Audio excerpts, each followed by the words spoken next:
Gunsmoke. Around Dodge City and in the territory on west, there's just one way to handle the killers and the spoilers, and that's with a U.S. Marshal and the smell of gun smoke.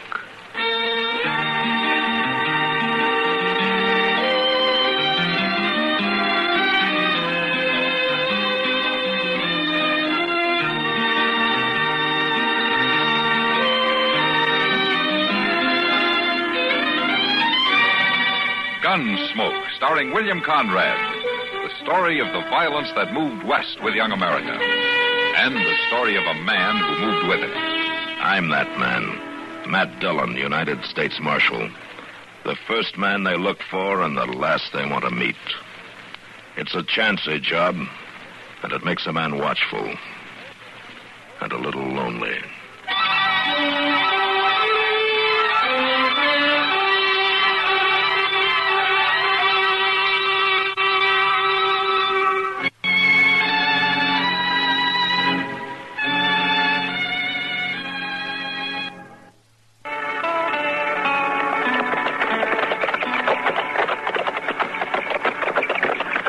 Still here, Mr. Dillon. That's his buggy. Yeah, he's here. It's a good thing, too. I sure do hope she ain't bad hurt. So do I, Chester. That you, Matt? Yeah, Doc. Screens unhooked. Come on into the bedroom. All right. In here, Matt. Ah, good. See if you can talk some sense into this cantankerous old lady. Well, I've known her for some years, and I've never been able to yet. How do you feel, Miss Larkin? Good enough to get up and get on with my chores, but this broken-winded old veterinary claims I got to stay in bed for a week. Well, Doc's right sometimes, just by the law of average. Oh, Mrs. Larkin. What have you been up to, Miss Larkin? Going in for bulldog and steers at your age? Oh, just a piddling little old accident. And the way you and Doc and Chester come running out here, you'd think you was all in my will. Well, you mean we ain't in it, man? Chester, it would do you no good if you was. I ain't going no place. I've got another good 20 years in me yet. Well, if you go around wrestling steers, you haven't. How'd it happen? Oh, that confounded breeding bull I bought last fall. Why, he's meaner than an acre of snakes. Charges anything that moves. Can't even turn him onto the range. I have to keep him in a special built corral. Well, that was a darn fool thing to do, getting in there at all. I got about halfway across corral when that dad-blamed critter tossed his head and jerked his nose ring out of the hook. He saw me moving, so he come for me. Lonnie'd been wearing his gun, he'd have shot him. And thanks the Lord he wasn't. I got a lot of money tied up in that bull. Your life ought to be worth a little something, you know. Well, I still got it.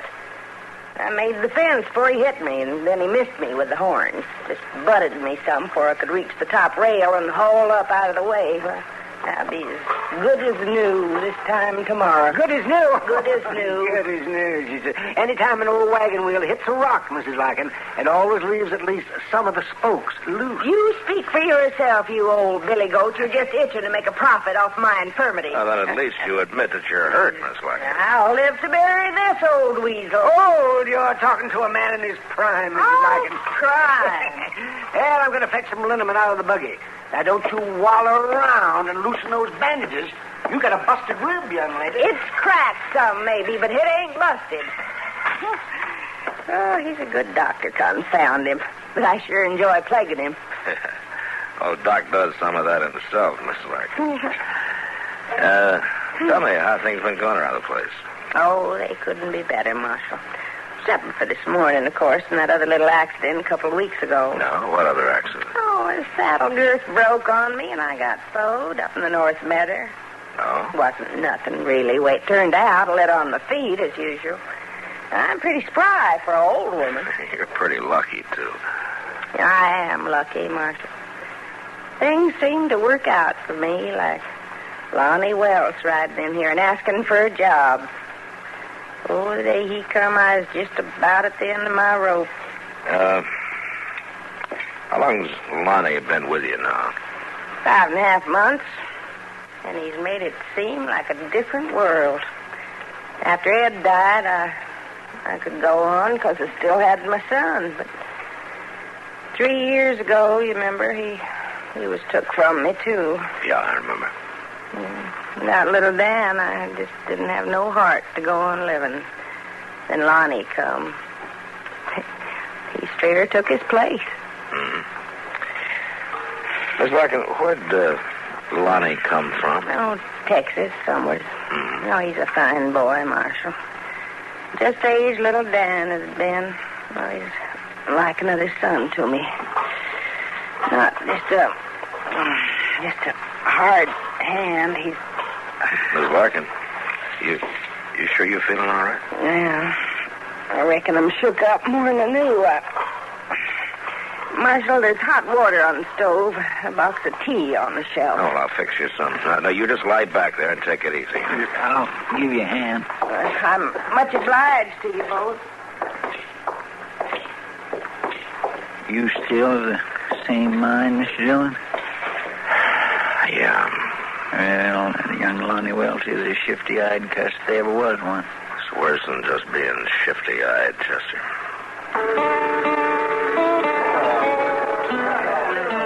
Matt. Yeah. I want something real bad.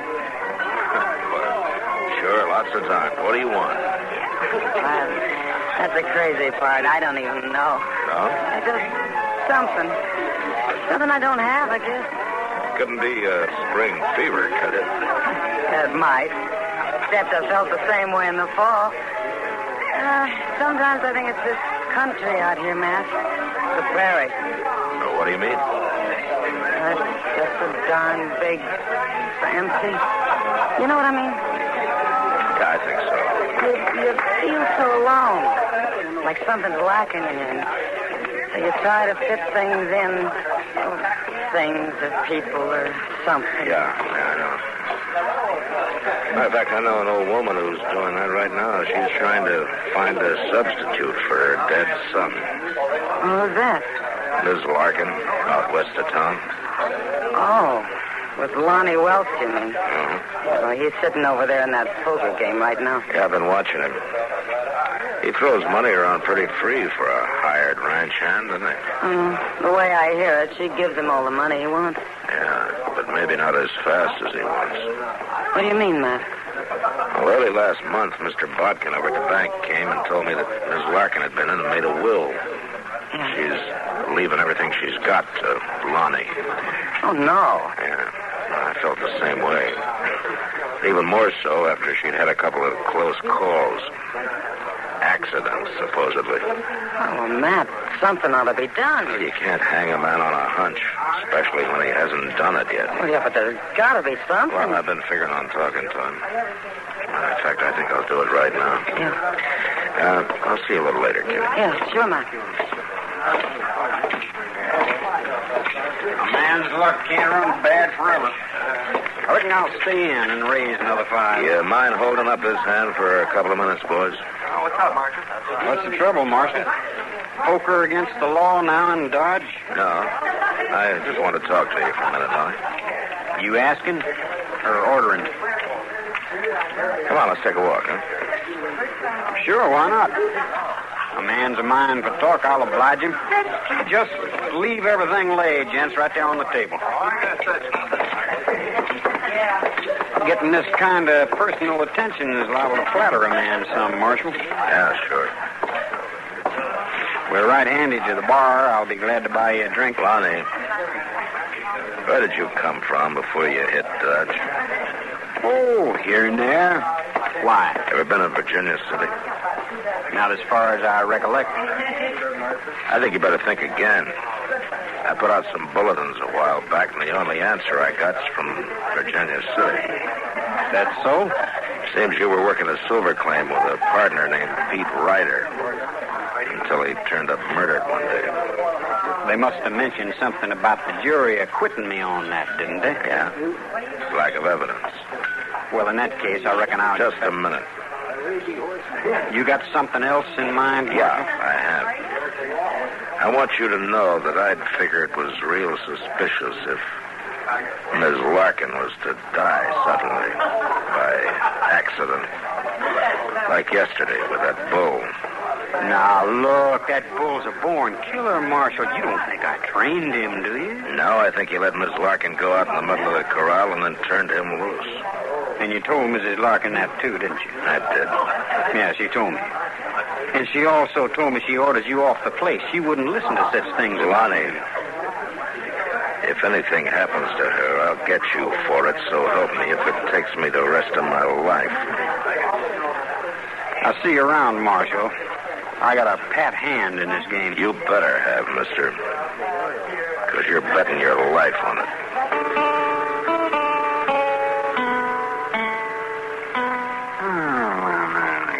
Doggone it, Matt. There's just no sense to the way you play checkers. Why do you say that, Doc? Well, you make some of the darndest moves I've ever... Well, you're worse than Chester. No? Only time you beat me is when I let you do it, Doc. Well, then you're mighty generous-natured. Oh, look what you done, Matt. Look what you done there. You left one of your men just sitting there, you see that? Waiting for me to take it.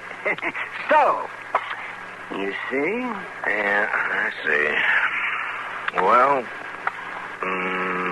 there. All right, take another one, Doc. Well, if you want to give me the game... well, your move, man. Okay, Doc. Wait, Lucy, now, what? That's three of you men, Doc. That puts you down one. And the way I'm figuring, you're beat.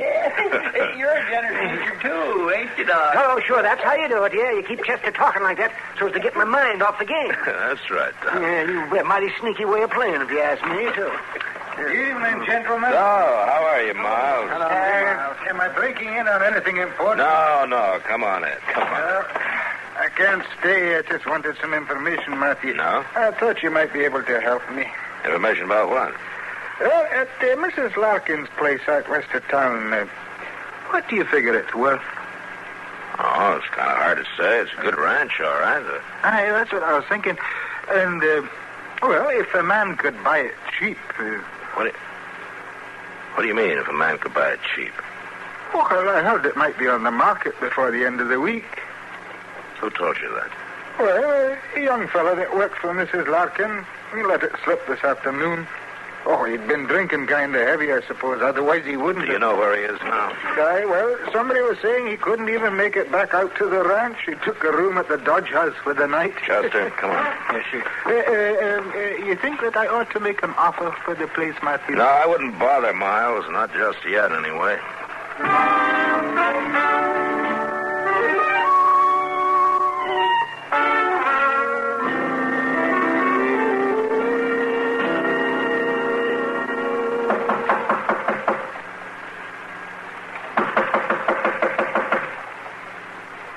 He sure is dead to the world, Mr. Dillon. Yeah.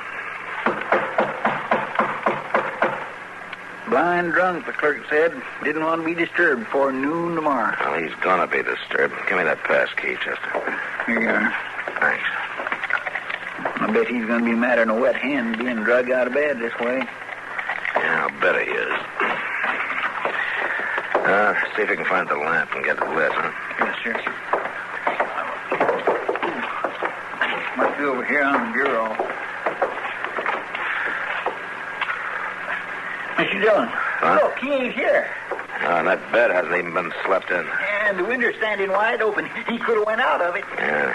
Well, he's got a good start on us, Chester. Come on, let's get moving.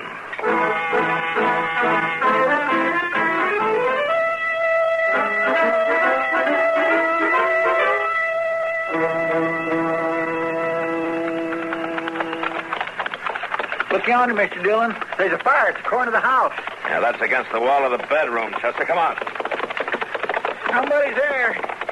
Either helping it or trying to put it out. Trying to put it out, Chester. That's Miss Larkin. Oh, well, then Lonnie ain't been here yet, huh? I wouldn't bet on that. There are a couple of buckets at the water trough there, Chester. Let's give her a hand. Yes, sir. That's you, Marshal? Be right with you, Miss Larkin.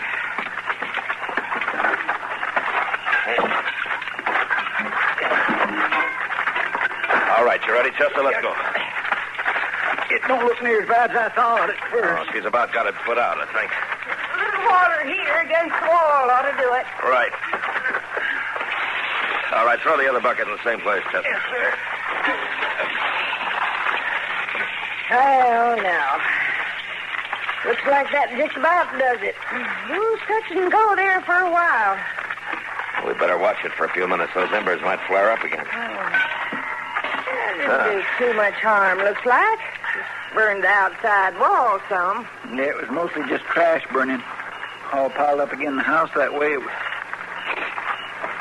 What's the matter, Chester? Mr. Dillon, you smell coal oil? Yeah, I do. Miss Larkin, did Lonnie start this? How'd you know? Well, he made a big show of spending the night in town. We went over to the Dodge house, and he wasn't in his room. I don't know what it was woke me. But I looked out the window, and there he was. He'd piled brush against the wall and was just setting fire to it. Aimed for me to die right in my bed. Marshal, I guess I owe you a apology. You was right. I was wrong. Well, Lonnie's a smooth talker, Miss Larkin. Anybody might have been taken in. But he won't get far. We'll find him before sunup. I don't reckon that'll be much of a chore, Marshal, finding him. Oh? He seen me at the window, and he picked up a heavy chunk of wood and come into the house. When Lonnie opened the bedroom door and come for me at that club, I shot him. He's laying in there dead. Land's sake. Well, you got nothing to worry about, Miss Larkin. Any jury in the world would call it self-defense. I ain't worrying, Marshal. Not about no jury. But it's going to be mighty lonesome around here again. Without Lonnie on the place. No, I ain't going to like that. Well, maybe not, but being dead might be pretty lonesome, too, Miss Larkin. You just can't tell.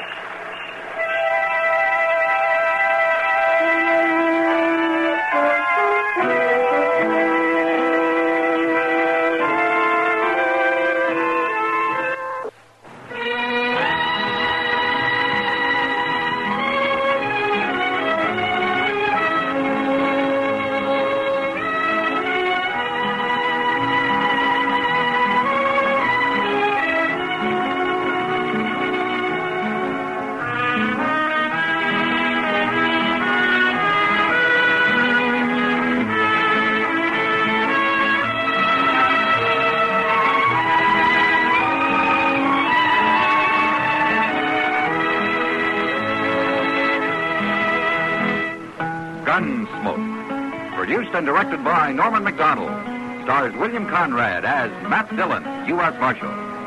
Featured in the cast were Parley Bear as Chester, Howard McNear as Doc, and Georgia Ellis as Kitty.